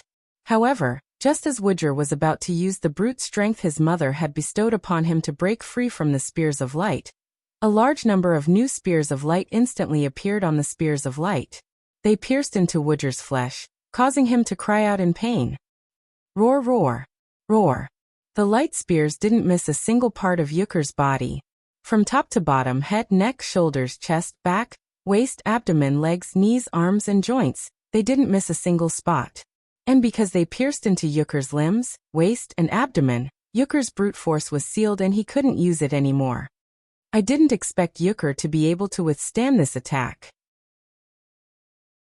From Ishtar's point of view, being pierced by these light spears in the underworld was basically equivalent to death. But Yukur relied on the strength of his body to prevent all the light spears from piercing into his body. I have to say, I really can't underestimate a magical beast commander. Ishtar's expression turned grave. She finally understood how powerful a magical beast commander was. If she were in Wujul's shoes, her spirit base wouldn't be able to withstand these spears of light without any defenses. She would have been pierced in an instant. It could only be said that one of the magical beast commanders, the original Wugal, was not very smart. Otherwise, with such a powerful physique, it would have been able to escape from the underworld before Leshki Galil made his move. But this Yukur was like a stubborn donkey. He didn't have the slightest intention to beg for mercy or repent. Instead, he opened his mouth and condensed the light of the sun again. Yukur's eyes were filled with the desire to kill and take revenge. How could this guy still want revenge in such a situation? Did he become arrogant because he didn't die time and time again? Or was Yukur really that confident in himself? Wuming felt that it was the former. No, this wasn't a problem of arrogance or confidence. To be more precise, it should be a problem with Yukur's brain. In the legends, it was described that Tiamat's son, Kingu, led the magical beasts to fight against the gods. The reason why Kingu led the magical beasts was probably because the magical beasts sired by Tiamat weren't intelligent enough. Wu Ming guessed that the reason why the demonic beasts lost was probably because there was a problem with their IQ. This might be the price to pay for obtaining great power. Tiamat's 11 sons are probably lacking in intelligence. Wu Ming shook his head regretfully. But then, for some reason, Wu Ming's nose suddenly itched and he looked like he was about to sneeze. This gave Ishtar a fright. She hurriedly slapped Wu Ming's mouth. Wu Ming stared at Ishtar. His eyes conveyed the meaning of "you've got guts." But Ishtar stared back at Wu Ming. "Don't drop the ball at this time." Ishtar looked at Wu Ming with a dissatisfied expression. Just as Wu Ming was about to have a problem, Wu Jier also had a problem. In the next second, a Garrula spirit that was several times larger than the other Garrula spirits, and about the same size as Yukur appeared above Yukur. This Garrula spirit held a huge, slender spear of light and slowly raised it high. The Garrula spirit, who issued the majestic voice of Ereshki Gal, was like the Grim Reaper who granted equal death to the people of the world. It raised its spear of light high up in the air and thrust it at Yukur. At this moment, Yukur finally sensed danger. If the spear of light pierced him from above, he would not be able to survive. As for whether he could pierce through its skull, Wujul didn't have the slightest confidence this time. Because Wujul recognized that the huge Garrula spirit above its head was actually the goddess of the underworld herself. The spear of light in her hand was a genuine artifact that far surpassed the toughness of a magical beast's body. Roar! A beastly howl came from Yukur's mouth. It seemed that Yukur had sensed that true death was approaching. Pucci. Chapter 926. Blood splattered all over the rock platform, and Ajar stopped moving. Wu Ming, who had witnessed such a cruel scene, did not do anything. Ishtar, who did move, only felt pity for Ajar's intelligence. No wonder these demonic beast commanders have not taken down the humans even after 3 months. It's because of their intelligence. Ishtar had to admit that King Gilgamesh was indeed a virtuous king, but the intelligence of the demonic beast commanders was also a major factor that affected the demonic beast battlefront. Alright, the demonic beast commanders have been eliminated. Let's go, Ishtar said, and wanted to leave quietly without alerting Ereshkigal. But, haven't you noticed? We've been discovered long ago. Wu Ming looked at Ishtar in disdain. Wu Ming felt that Ishtar's intelligence was on par with the demonic beast commanders. As expected of an idiotic goddess. Is that so? But at this point, Ishtar also noticed the problem. After Ereshkigal's giant Garrula spirit killed Ajar, and absorbed his soul into the spear of light in her hand. She stood still and looked at Wuming and Ishtar. Although there were a lot of rocks covering the two of them, there was no doubt that Ereshkigal had discovered them. Ereshkigal is the mistress of the underworld. You can say that when we entered the underworld, Ereshkigal already knew. As the only god in the underworld, Ereshkigal's authority was beyond imagination. But that was all. That's true. Ishtar's shoulders drooped helplessly, and she looked powerless. Ereshkigal only spoke after Ishtar showed a powerless look, as if she was waiting to see Ishtar make a fool of herself. Uruk Hyenryong, mistress of the sky Ishtar, I already know why you are here. The demonic beast Ajar has been killed by me, and the other demonic beast Musamafu has escaped from the underworld. There is nothing you want here, leave quickly. Wuming could not help but have a trace of doubt.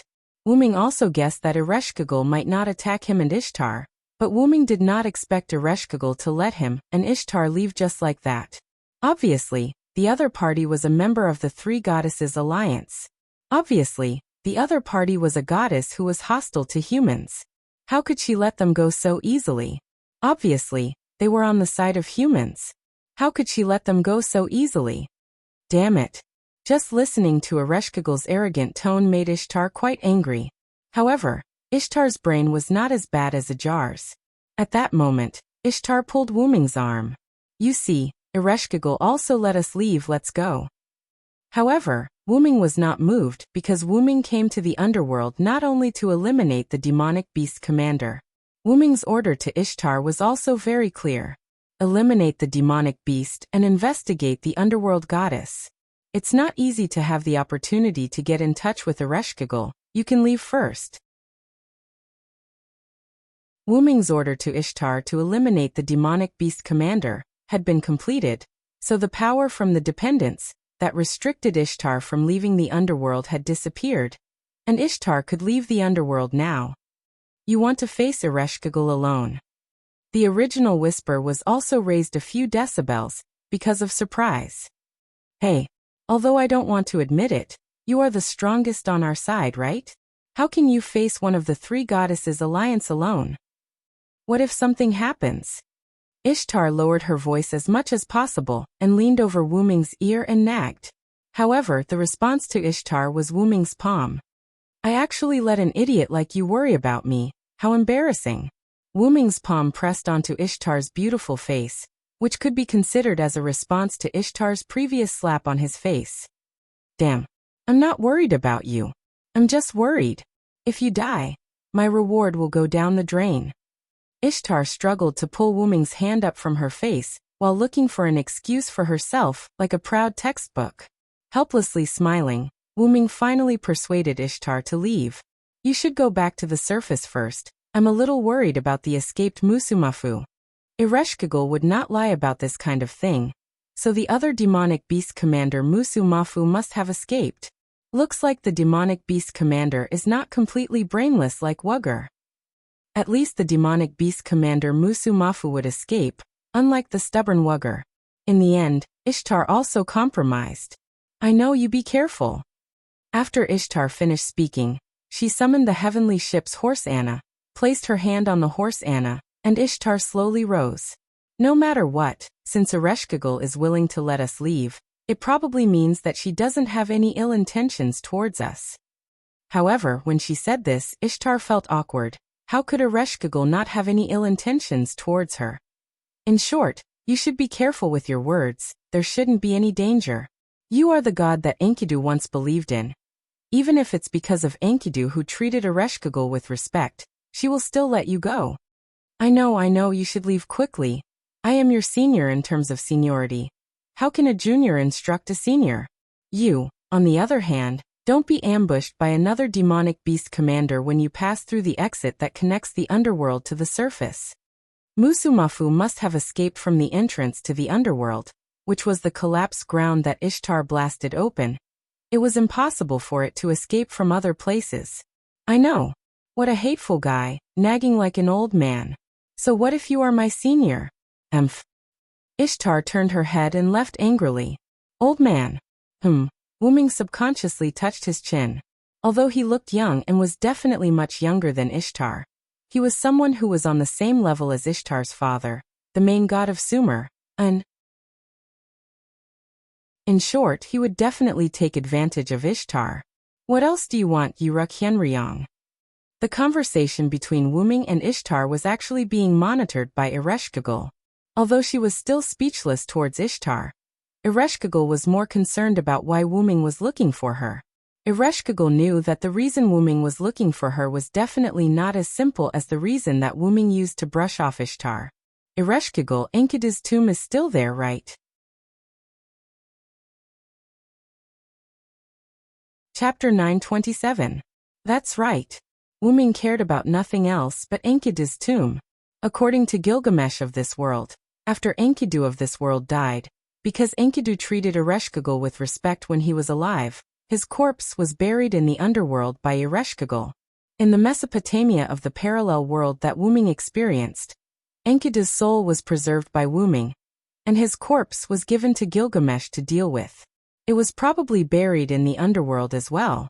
After all, regardless of which world Enkidu was in, he respected Ereshkigal. Enkidu's tomb, the huge Garrula spirit that Ereshkigal transformed into, shook its body and rejected Wuming in the end. Why should I tell thee? As it spoke, the huge Garrula spirit skeleton emitted a scarlet and terrifying light as if it was angry. I allowed you to leave because you only entered the underworld to hunt down magical beasts and didn't behave atrociously.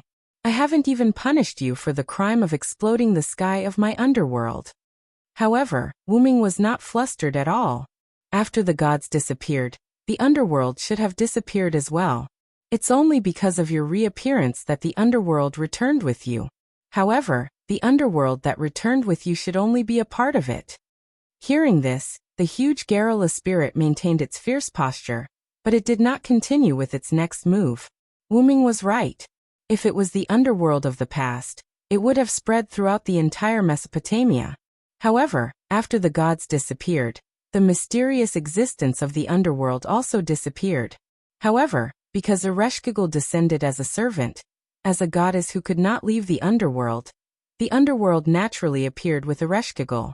However, because it was an accessory of Ereshkigal, the underworld didn't appear as widely as before. You've guessed correctly. The underworld is indeed limited to Khazar City and the surrounding areas. Ereshkigal admitted to it. Coincidentally, Khazar City was located in the northwest of Uruk. It was near the place where Ishtar had blown up half of the plains with her relic. That was why the underground of that place was connected to the underworld. And seeing Ereshkigal admit it, Wuming also gave an answer to this problem. If that's the case, you can move the underworld. That way, the entrance that was blasted open will no longer be an entrance. It will just be an ordinary hole. If it was only a part of the underworld, Ereshkigal could move it with her authority. Although the process might be slow and long, Ereshkigal could do it. Why should I choose to give in? The gigantic Garrula spirit that represented Ereshkigal was a little annoyed. Wasn't it the same as asking Ereshkigal to move a part of the underworld that came with her? Wasn't it the same as asking Ereshkigal to show that she couldn't defeat it? I'm doing this for your sake, Ereshkigal.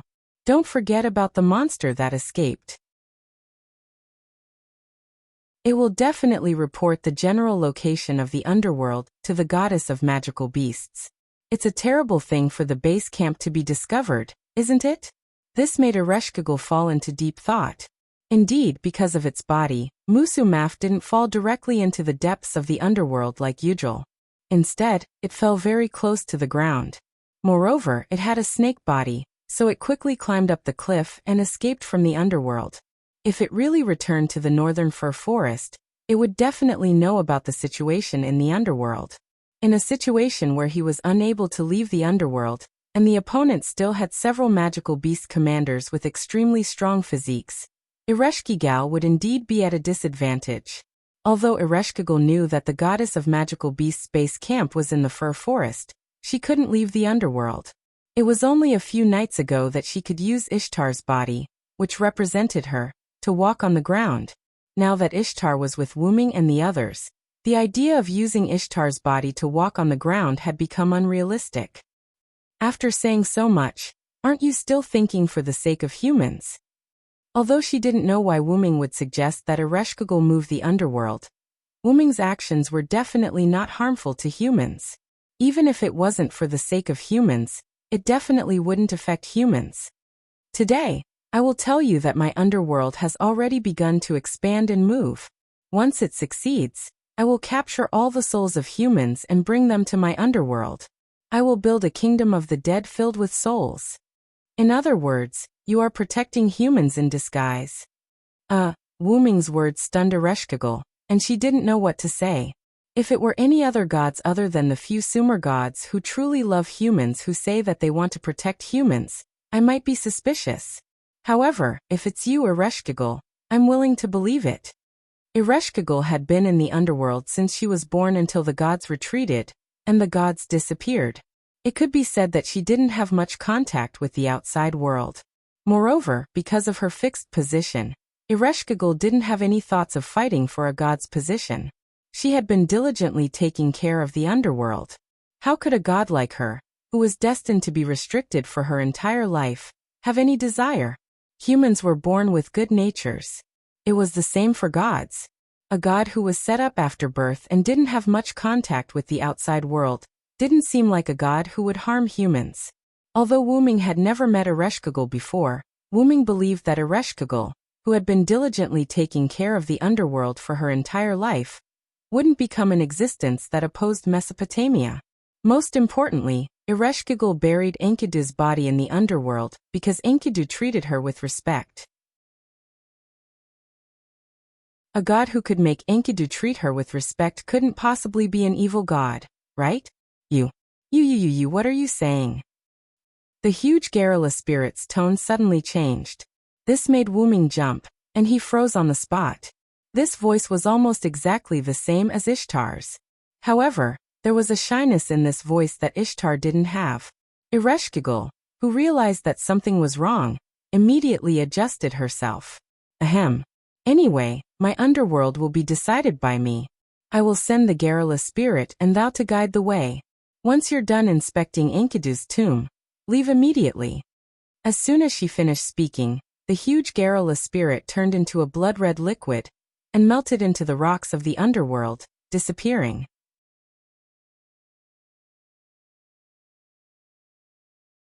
Chapter 928. Sure enough, there's more to it. If Wuming was only guessing about Ereshkigal before, then now Wuming was sure about Ereshkigal. He was sure that Ereshkigal was on the side of humans. However, Ereshkigal deviated from the right path. In a sense, she was an enemy of humans. However, as long as her thoughts were for humans, there was a way to change her. This can be considered another breakthrough point for the three goddesses' alliance after Quizzer. If the goddess of the underworld also defected, two pillars of the three goddesses' alliance would be on Wuming's side. Then the three goddesses' alliance would really exist in name only. In this way, humans could also deal with the goddess of Warcraft with peace of mind. However, Ereshkigal seemed to be quite extreme. It was better not to be too anxious. At that moment, Wuming decided to investigate Enkidu's tomb in this world first, and then make a decision about the next action. As early as the huge Garrula spirit transformed by Ereshkigal disappeared, a Garrula spirit the size of an ordinary person emerged from the crack of the rock and walked to Wuming. It stopped in place and seemed to be waiting for Wuming. Let's go, take me to Enkidu's tomb. Although Wuming felt a little awkward, he felt a little sorry for Enkidu. At that moment, the Garrula spirit turned around silently and floated in a certain direction. Over there. After looking at his general direction, Wuming followed the Garrula spirit. After all, Wuming still had to go back the way he came. The Garrula spirit's speed wasn't slow, but Wuming was able to keep up, so Wuming soon arrived in front of Enkidu's tomb. It was a small stone platform with empty spear cages around it. Chains wrapped around the spear cages and surrounded this place. It should be like this. At this moment, in Wuming's eyes, the spear cages around Enkidu's tomb were all crooked, and some were even pulled out. The chains around the spear cages were also violently broken and scattered on the ground. In the center of the stone platform, there was a pit that seemed to have been dug by a beast. Anyone could see that what was originally buried in this pit must be Enkidu's body, or the god's soil. As expected, Enkidu, your body in this world is gone." As if receiving instructions, golden light spots of light appeared on Wuming's body. A silver chain appeared and wrapped around Wing's arms and waist. Clank clank. The chains clanged against each other, as if they were responding to Wu Ming. Did the demonic beast do this? Or did Gidea's minions do this? The traces left behind told Wu Ming that the one who took away Enkidu's corpse wasn't an elegant person. To be able to leave behind such a messy scene, it was either a monster without much rationality or one of Gaia's minions, one of the 72 demons. After all, from the appearance of Enkidu, on the side of the demonic beasts and the fact that Enkidu's body was stolen, the other party was definitely not on the side of humans. But after thinking about it carefully, Wu Ming rejected both possibilities. "I'm afraid Gaia did it herself." "Master, why are you so sure?" At this time Wu Ming's head lit up. The seemingly ordinary dragon horn headpiece made a sound. "Because the timeline doesn't match," Wu Ming casually answered Kalas, and then explained to her in detail. The demonic beasts were produced by the goddess of demonic beasts, and Enkidu obviously appeared together with the goddess of demonic beasts, so it was unlikely that the goddess of demonic beasts did it. The demon god pillars could appear in various eras of human history and disrupt those eras, making those eras become singularities. It seemed like they traveled through time and space, but if observed carefully, those eras were all after the Magic King's era. The demon god pillars were passed down from generation to generation. When they reached a certain era, they would awaken and disrupt human history. "Master, how do you know this?" Kalas was puzzled. "Because when I was in Atlas Courtyard, I met Sherlock Holmes." At that time, when Gadotzi, Matthew, and Leonardo da Vinci were brought into Atlas Courtyard by Sherlock Holmes, Wu Ming followed behind them. When Gadotzi, Matthew, and Leonardo da Vinci left Atlas Courtyard, Sherlock Holmes, who had already deduced that Wu Ming would come, had a conversation with Wu Ming in Atlas Courtyard. The reason why Wu Ming appeared behind Gadotzi and others was because Wu Ming had just come out of Atlas Courtyard. After all, the other party is a detective, and he even used a three-pointed Hermes. There were some things that I needed his help with, so I went to look for him. At that time, Kalas fell into the box world with Wu Ming's body, so it was normal that she didn't know about these things. If Kalas was here, there would be no need for Kalas at all. Kalas' database is 100 times stronger than a detective's brain. Kalas' tone was a little sour. Indeed, if Kalas had followed Wu Ming the whole time, with Kalas' ability, there would be no problem answering Wu Ming's questions through every little thing along the way. Unfortunately, Kalas wasn't by Wu Ming's side at that time. Helpless, Wu Ming could only ask Wu Ming for help. "It's just a coincidence that you weren't here. Don't be jealous, my exclusive magic costume is lapis lazuli, Kalas Barrett." At that moment, Kalas didn't speak anymore, as if she was shy. But a shy magic costume. It could only be said that it was indeed the work of Gemstone Master, and the emotional system was also at the peak of its level. In short, including Winterwood City, the first 7 singularities were all created by a technique called the Demon God Pillar that was hidden in the human genes and passed down to a fixed age. In this year 2655 BC, the Demon God Pillar couldn't have appeared no matter what, so this singularity could only be handled by Gidea personally. Although Gidea could also teleport the Demon God Pillar to this singularity, Wu Ming's intuition told him that this singularity was set up by Gidea without anyone else's help. Then, in other words, Enkidu's body might be the real Enkidu. The silver chain on Wu Ming's hand couldn't help but shake, as if it was angry that its body was being used by the enemy. Gently pacifying the restless silver chain, Wu Ming fell into deep thought as he recalled the past. No wonder that Enkidu had a strange reaction when it saw me. Perhaps Enkidu's body affected the unknown soul within. At that moment, Wu Ming revealed a smile. But since it's the real Enkidu in a certain sense, it's very advantageous for us. Because the only god that Enkidu believed in and served was the Yuruk Hyunryong, which was also Wu Ming himself. Chapter 929. After Wu Ming finished investigating Enkidu, he came to the surface from the underworld through the ground that was blown up by Ishtar. Putting the fake Enkidu aside, Gadotsi, Matthew, and the others were still on the surface. Although Merlin was there, and Gadotsi and Matthew wouldn't go to the underworld to find him, they definitely wouldn't leave. Maybe they were still waiting for him nearby. No matter what, he had to go up and say hello, and then go back to Uruk. And Wuming hadn't gone back to Uruk since he returned to Mesopotamia. It would be good to report to Gilgamesh about Enkidu. Standing at the edge of the collapsed ground, Wuming looked back at the huge crater behind him and nodded. This way, the demonic beasts can be prevented from coming here. It was an unexpected surprise. After all, the surrounding area had collapsed, and the demonic beasts couldn't choose to enter the underworld and then climb up. That was equivalent to provoking Ereshkigal, and they would definitely be killed. While Wuming was talking, the girl's excited voice came from behind him. Assassin!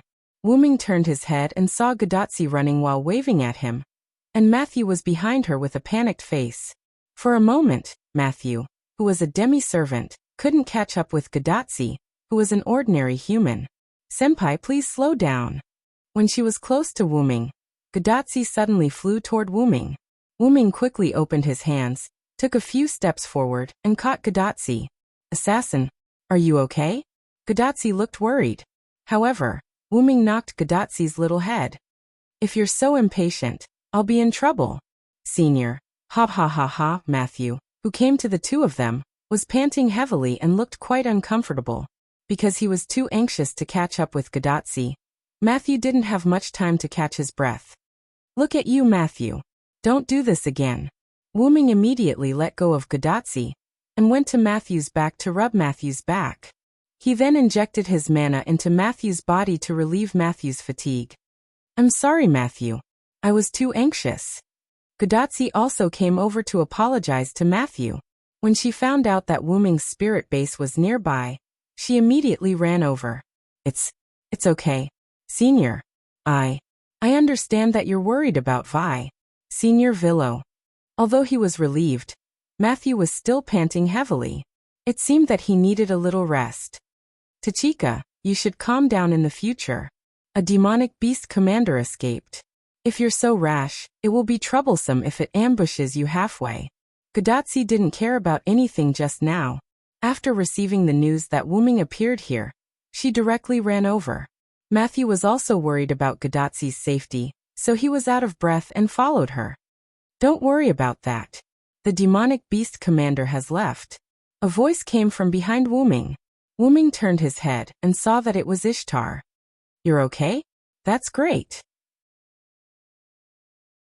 Wuming's tone was rather flat as he nodded. Ishtar knew very well what Wuming meant by nothing happened. Wuming meant that Ishtar was not ambushed by the demonic beast commander. However, knowing was one thing, but Wuming's perfunctory attitude made Ishtar quite unhappy.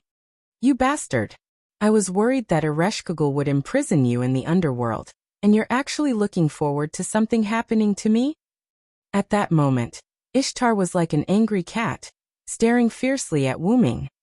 Miss Ishtar was indeed ambushed by Musu Maf nearby, but because we were all stationed not far away, nothing happened to Ishtar.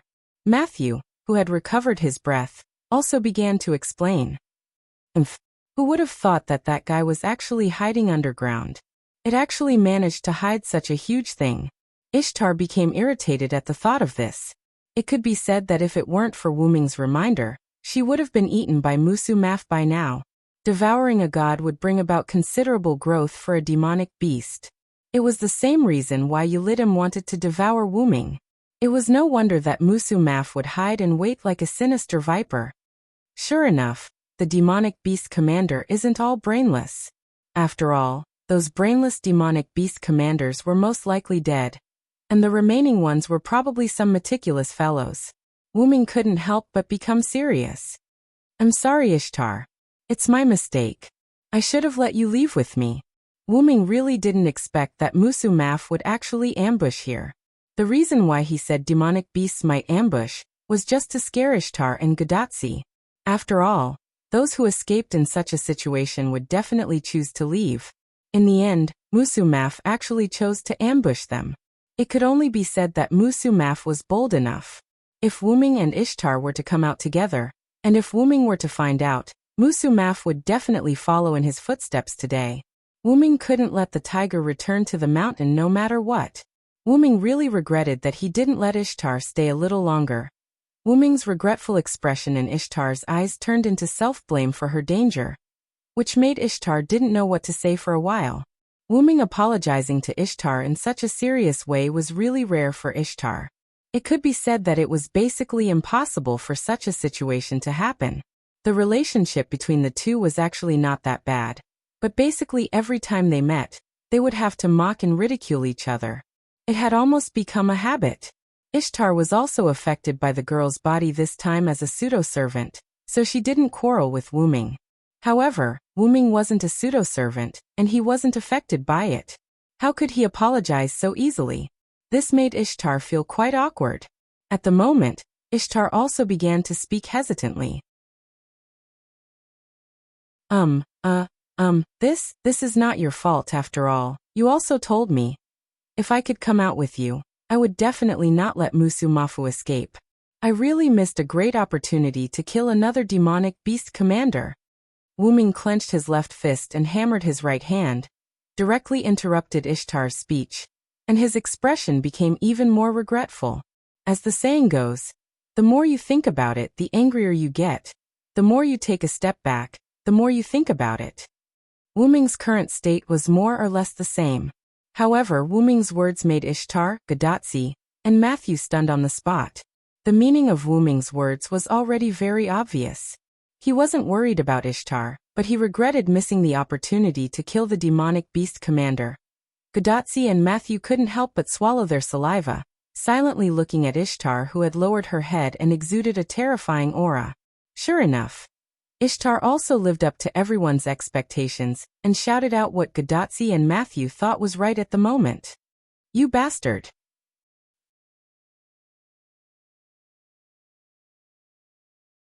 Chapter 930. After Wuming made a scene with Ishtar, the four of them returned to the nearby encampment. This was a place close to the defensive barrier. Although it had not collapsed yet, many of the barriers were already in a state of collapse and were about to collapse. However, they could still be used temporarily after temporary repairs.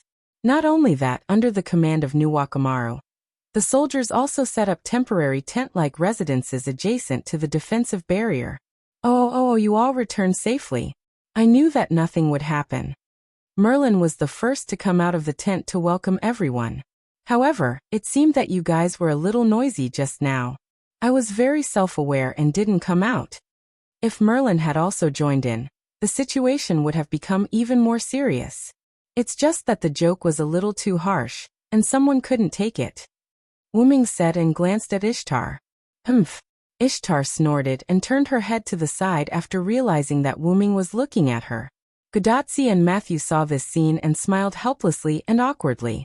In short, the two people who went deep into the underworld have returned safely. Although the commander of the magical beasts, Musumaf, was released, the other commander of the magical beasts, Wugger, was killed in the underworld for provoking the goddess of the underworld. Mashu began to report and smiled. One of the commanders of the magical beasts was killed, and the other escaped, but we have 0 casualties in the end. There's no better result than this. Indeed, putting the number of enemies aside, the number of casualties on their side was the most important thing. The demons did not rush to the fortress. The collapse of the fortress was entirely the result of Ishtar's noble artifact. Therefore, the soldiers did not suffer any casualties. Needless to say, Gadatsi and the others did not suffer any casualties. The task of killing and chasing the demons was completed by Ishtar and Wuming. It was just that when Ishtar flew up, he was almost ambushed by Musumaf. However, because Ishtar was vigilant because of Wuming's words, Musumaf's ambush failed. Although Wuming was quite upset that Musumaf managed to escape. Moreover, the ground here has also collapsed because of Ishtar's noble phantasm. It's directly connected to the underworld. I'm afraid that the magical beasts will have to take a detour even if they want to come here. Wuming added. It could be said that this was undoubtedly a man-made natural moat. In other words, we don't need to set up defensive facilities here. Gadatsi expressed her opinion. Even so, we have to consult with King Gilgamesh before we can make a decision. Nuwakamaru walked over from the camp behind everyone and expressed his opinion. Why don't we talk in the tent? We can also let Mr. Hyunryong have a good rest. Nuwakamaru pointed at the tent not far behind him. Wuming shook his head and declined. I'm not tired. I'm just taking advantage of the situation to have a chat here. After all, they were almost all here. If there was anything, they could just stand there and simply summarize it. There was no need to sit down and have a formal discussion. Besides, we do have to consult with Gil. Besides, I have something to report. I'm going to return to Uruk immediately. Godatsi was stunned when she heard Wuming's words. Then what should we do? Godatsi and the others originally received the first order given to them by King Gilgamesh to go to the jungle in the southwest to help the Quetzalcoatl. However, they didn't even see the Quetzalcoatl's face before they were led by Wuming to the Abyssal Mountains in the northwest. They were directly across the Mesopotamia. The first order was such a mess. Not to mention, Godatsi and the others couldn't continue to stay here. Even if they didn't go to Uruk with Wuming, they had to return to the jungle in the southwest. The most important thing was that Anna was still there. Senior Villo, why don't you send us back to the jungle? Matthew felt that since Ishtar had been recruited, they should go back and meet up with Anna. I'm not going to leave you here. Come back to Uruk with me. After Wuming finished speaking, he looked at Ishtar. You also come back to Uruk with us to see Gil. Ishtar was dumbfounded. Hey! In Uruk City, in a corner near the Divine Tower, dark purple ripples suddenly appeared. Wuming, Godatsi, Matthew, Anna, Merlin and Ishtar, who was very reluctant but didn't dare to say anything, walked out of it. Although Ishtar was very reluctant, Wuming ordered her to come with them, saying that she had to discuss with Gilgamesh about the crusade against the monsters. Although the price was that Ishtar had been verbally attacking Wuming along the way. After arriving at the jungle in the southwest, Wuming and Ishtar were alone for a while. Godatsi and the others didn't know what happened, but Ishtar became much more obedient after returning to the team.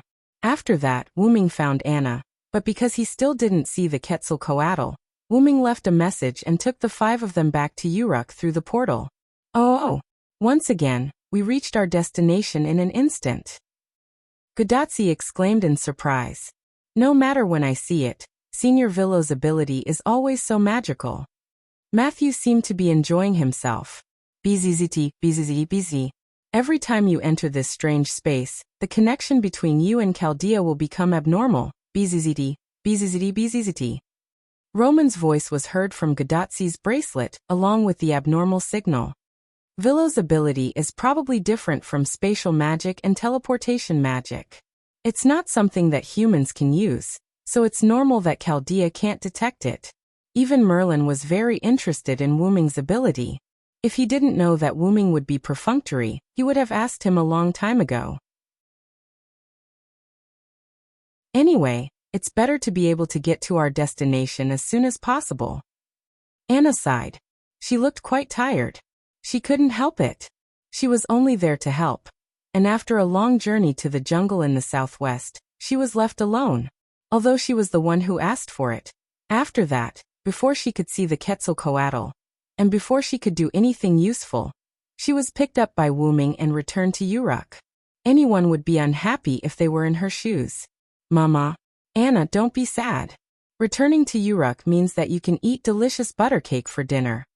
Merlin, who thought he was showing a kind big brother smile, looked at Anna as if she was a kidnapper. Godatsi and Matthew couldn't help but protect Anna behind them, watching Merlin with vigilance. You look very suspicious, Merlin. Mr. Merlin, please behave yourself. The two were like parents protecting their child, and they mocked Merlin with disdain. This made Merlin feel quite hurt. You are being disdained, Merlin. Wuming also joined in. Ma. Merlin didn't know what to say. He could only smile and shrug his shoulders.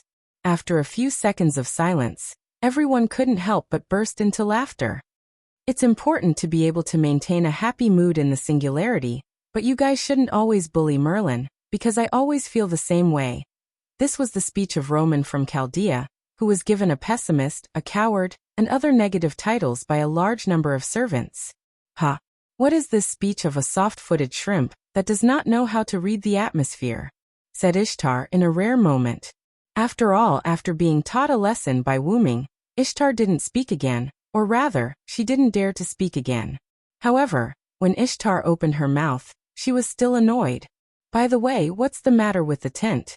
There were no tents in Mesopotamia before I left. Wuming suddenly remembered the temporary residences that Nuwakamaru commanded the soldiers to build before. Those residences were all tents, which gave people the feeling of a military camp. After all, Mesopotamia was made of clay, and the materials and cloth needed for tents were still scarce. However, if Gilgamesh wanted to, he could definitely invent such a thing. But even if there was, most of the tents would be replaced with sheepskin. However, that would be a little bit extravagant, and it might not make ends meet. That was why there were no tents in Mesopotamia. About that, I heard that it was an invention brought by Zhuge Kongming's military advisor. Matthew heard some rumors about it. Some people said that it was contributed by the king's military advisor. In other words, the main consciousness of Zhuge Kongming is Ermero too? Gudatsi was stunned. If the other party brought an item that didn't exist in this era, then why couldn't they determine the other party's background before? No, it's hard to say. Zhuge Kongming also had tents during the Three Kingdoms period. After all, the army needed to be stationed when marching to war. Wuming thought of such a possibility. If you think about it carefully, it really doesn't look like something like a modern tent. Matthew nodded. Moreover, in Matthew's opinion, whether it was Ermero II or Zhuge Kongming who was the main consciousness, both of them could do this. After all, no matter who was the main consciousness, both of them had knowledge about military tents. Both of them could use their professional skills to create military tents, which were convenient places to live in the wild. It was better to teach a man how to fish than to give him a fish. After making a sample, the construction method would be taught to the soldiers, and then all they needed to do was mass-produce the materials. What is the background of that person? Merlin must know, but he didn't tell us. What a disappointment. Gudatsi let out a sad cry and looked at Merlin with complaining eyes. After all, if Merlin told the truth, they wouldn't be so concerned. Ha ha ha. Don't worry, it's best to find out for yourself. And we'll be able to see the other party soon, so there's no need to rush. Merlin was still thick-skinned. Sure enough, Merlin is terrible. As expected of Anna, her words were still so sharp. As if ignoring Roman, the few of them chatted as they slowly walked towards the divine pagoda. Only Roman, who was in Chaldea, looked like he couldn't be revived. So I've been ignored. After that, Leonardo da Vinci, who was drinking coffee, smiled helplessly. You have to pull yourself together, Romani. You have to eat your own fruit. Although Leonardo da Vinci's eyes were overflowing with joy. Yes, while Roman was being comforted by Leonardo da Vinci, because the location of the portal was very close to the Tower of God, Wuming and the others had already stepped into the Tower of God. The soldiers they met along the way all showed surprise and respect to Wuming and Ishtar, but after seeing that the two brought people from the Chaldean embassy, they were worried that their greetings would delay the other party's important matters, so the soldiers didn't say anything to Wuming and Ishtar. However, they also bowed respectfully to Wuming and Ishtar before they obediently left. Sure enough, assassin as a Hyenryong is very popular in the Uruk. After another soldier silently left, Gudatsi suddenly spoke. After all, I'm a Uruk Hyenryong, and I'm completely different from Ishtar when I'm a god. I've always taken care of the humans. Seems like that's true. Matthew recalled the situation just now. The soldiers were indeed very respectful to Wuming and Ishtar, but the way they looked at the two of them was different. They were respectful and grateful to Wuming from the bottom of their hearts.